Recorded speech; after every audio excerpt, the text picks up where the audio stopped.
Hello guys, welcome to our YouTube channel, and today we are going to learn how to hide Snapchat Plus badge. So let's get started. So if you want to hide your Snapchat Plus badge, so to do that what you have to do is follow some easy steps. First, what you can do is just simply open up your Snapchat application.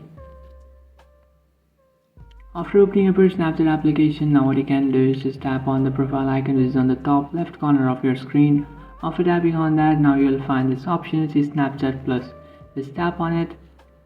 And after tapping on that, now you just have to scroll down. So now to turn off your Snapchat Plus badge, what you have to do is you just have to have a Snapchat Plus subscription. So if you have a Snapchat Plus subscription, then you can just simply turn it off.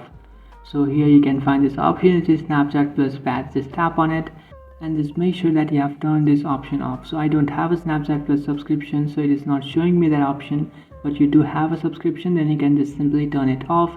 And after turning it off, it will not be displayed in your Snapchat profile that you have a Snapchat Plus, and the badge will be removed. So that's it guys, this is how to hide Snapchat Plus badge. If you find this video helpful, don't forget to like and subscribe to our channel.